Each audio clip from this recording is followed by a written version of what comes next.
So with my commute to work, I ride the train. So it's like, the metro, depending on where you are. I ride the train to get to work. And I think since 2020, public transportation and just being out in public at times can be very anxiety inducing. Riding the train for me, sometimes, not always, but riding the train for me can be anxiety inducing. And one of the last times I was making my way home from work, the train had lots of delays, and there were like technical issues and something was broken or whatever. So we had to sit in the train underground for like 15 or 20 minutes or something like that. And the train was just moving slowly. I've never had issues or concerns about it riding the train or riding public transportation before 2020. And it sucks. Like, I know for a fact that moving forward in my life and my career and the things that I want to accomplish, I want to get rid of a commute altogether. However I can get rid of a commute or minimize commuting out of my life, I need to do it. I want to do it because it's, I don't know, it just doesn't sit right with me.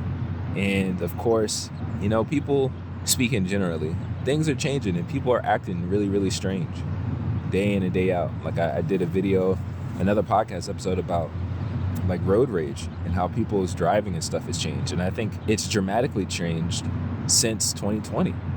Like so much has changed and people are just acting weirder and weirder. And I don't know, I mean, as a believer, I think it has something to do with the time that we're in. But with all of that, you still gotta, like my dad likes to say, make sure you keep your head on a swivel. That's always the case. I'm always trying to be cognizant and paying attention to what's going on around me.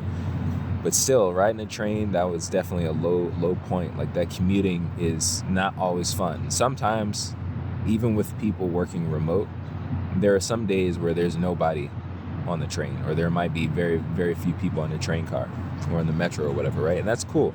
Like I'll put on my headphones or I'll take out a book and read, and it'll be just fine. But other days when it's a whole lot of people, and outside of actually being around people, then, like typically I have a mask on when I'm commuting or I'm at the office or whatever. But being on the train, and I guess people just forgot that there was a worldwide pandemic happened, but people just like hacking and coughing and like sneezing and doing all this stuff. It's like, yo, I don't want to be around this. I don't want to be around this. And like, I don't know. Anyways, I think that's the low. Like that commute, and specifically the part about riding the train really, really was messing with my mental health and like really triggering anxiety for me. But I mean, I'm grateful that I'm able to ride the train and be safe. And it's really not that long of a commute. But yeah, since the last episode, it was not, no. But for today, something I wanted to touch on. During Black History Month, I had the opportunity to join a course entitled The Introduction to Black Psychology, and it was hosted by an organization called Psychotherapy, and I'll put their information and stuff in the description. It was a really awesome class. It was an introduction to Black psychology. It focused on the study and the influence and impact of four prominent Black psychologists. They are Dr. Frances Cress Welsing, Dr. Asa Hilliard, Dr. Amos Wilson, and Dr. Bobby Wright. Each week within Black History Month, we covered one of those psychologists and their work and their concepts and like the things that they wanted to communicate to the Black community. And I thoroughly enjoyed that class. Even with what I'm doing here on The Beneficial Black Man, psychology plays a part, because I've been working on mental health and trying to figure out how to provide resources to help us, not only for you all, but for me too, find resources that can help our mental and emotional well-being. Psychology plays a big part. And so taking that course was big for me and helpful for me to, one, not only learn more about psychology, but to learn more about psychology related to us as Black people. Because if we're being honest, there's a big difference. And that's kind of like what I wanted to touch on, is in that course and learning from these different greats that have really impacted our community. And if you haven't heard of these people, if you haven't heard of Dr. Frances Cress Welsing, Dr. Asa Hilliard, Dr. Amos Wilson, Dr. Bobby Wright, please look them up. They have Some of them have lots of talks and interviews and stuff on YouTube. Check them out. Check out their books. From that class, I have a long list of references and resources to check out, and I am just really eager to consume that, because it's so important for us to realize a certain knowledge and information is specific to us as Black people. Even within the greater institutions that sustain and operate within the society that we live in, as Black people, we experience things differently. We experience things in a unique way. And we need to pay attention to that. And we also need to be aware of that when we are dealing with things like mental health and emotional well-being. We need to know that sometimes the information that's given to the general public, which very often the general public is white folks, doesn't necessarily apply to us. It doesn't necessarily have the same impact and weight to us as it would somebody else, because we have our whole totally different experiences from the quote-unquote general public. So learning that there are so many different systems and concepts and, biblical terms, you can say like strongholds and principalities. There are so many things that keep us, particularly as Black men, from being beneficial. Like learning that, exposing myself to that, and now at this point I want to learn more and more about it. Like, it's so important. It's so important that we have to realize, like I mentioned before, that we really are in a matrix. We really are in a unique experience that impacts the way that we live, impacts the way that we navigate, and even impacts the way that we see ourselves. And it's crazy. Like it's crazy that very often we're not taught these things. These ideas and these concepts are withheld from us, particularly as Black people. And so I'm grateful for, again, these great giants of psychology for sharing the information that they have shared with our community, for doing the research that they've done, doing the studies. And I feel the same way about Black sociologists too. So whether it's Black psychology or Black sociologists, the fact that they look at our experience here in this country and around the world and cater it to us, because it's very unique and specific to us. We need to learn these things so that we can better navigate for ourselves as Black men, but also for our community. Like, as an example, learning and finding out that this isn't necessary for Black men, but learning and finding out that our women, Black women's experiences when it comes to like maternity and giving birth is very unique and very dangerous if you're not aware of that. Like there have been so many experiences, and at this point there's evidence to show that Black women are treated terribly within the healthcare system, especially Black women who are pregnant. And so like all of that, like we need to know that, we need to be aware of that. And again, there's unique things for us as Black men, and there are unique things for Black women, but as becoming beneficial men in our community, we need to be aware of the stuff that impacts us and impacts our sisters, that does impact our elders, that impacts the youth and the children that are in our community. And again, like I think it really does start with the mind. It starts with that psychology. It starts with that sociology. And like we need to do that research. We need to look into that.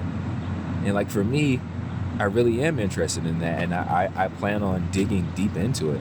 I don't know if that means I'm going to go back to school or anything like that to study more of psychology and sociology, but I know it's important. I feel like I've expressed this before, either on a previous podcast or a previous video. I really feel like it's super important as we are living in this matrix. I want to help as many of us to wake up and to be freed from the system as possible. And I really do think it starts with the way that we think. I 100% believe the way that we think impacts what we believe, which ultimately leads to how we behave and we act.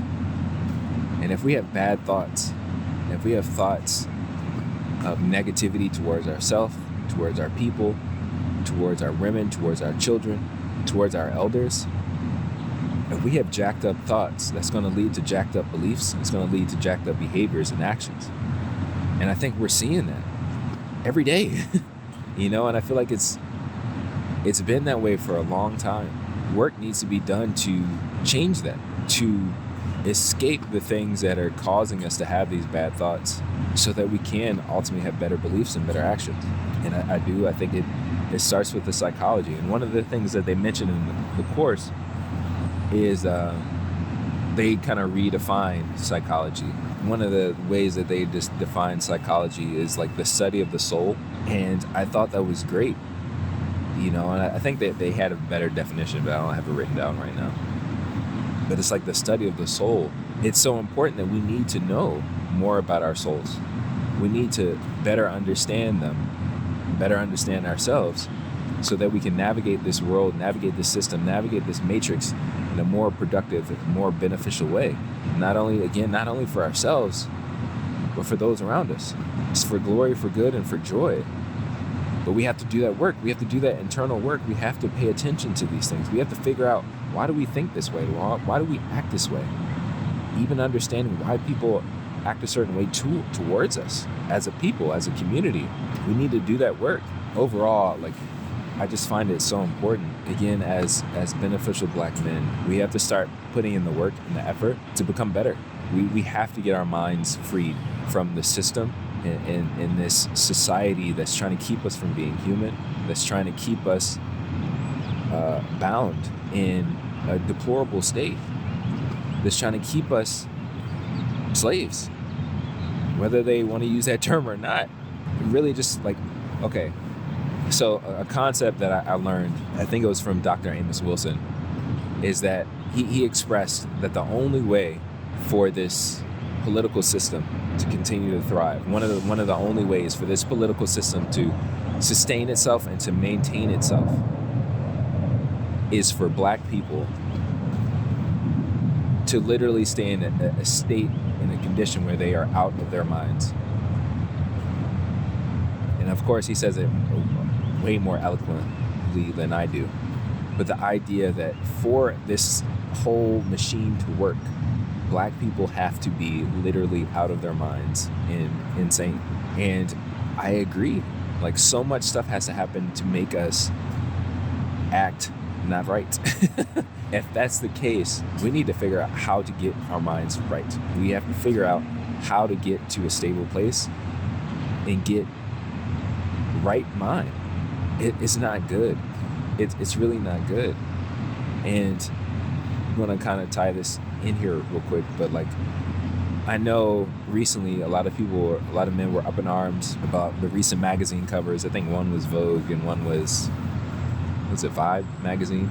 So the one with Rihanna and A$AP, and then the other one, Jonathan Majors. I'm not going to talk too much on that, but what I do want to say is, let's keep the energy the same. And what I mean is that sometimes we'll get up in arms about particular things that are related to Black men, but we won't fight tooth and nail for the other things that are also destructive towards us.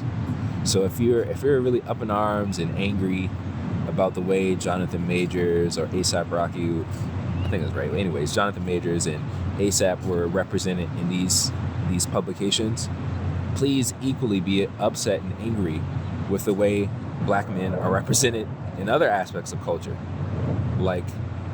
Don't be okay with us being represented as gangsters and thugs, or as incompetent individuals, or hypersexualized individuals.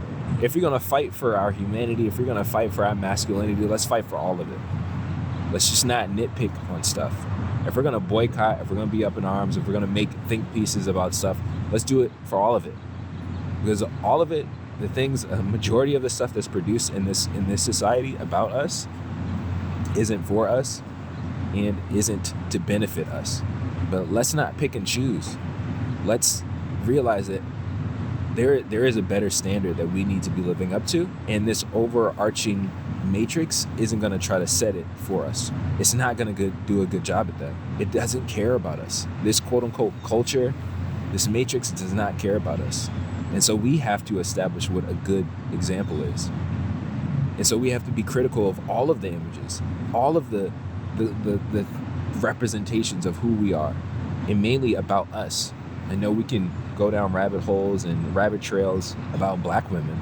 Let's start with us. We need to start fixing us first. All of that energy, all that smoke, all that fire, all that needs to be fixed, we need to fix it first. If we're the heads, if we're the leaders, if we're all these things, we need to get it together first.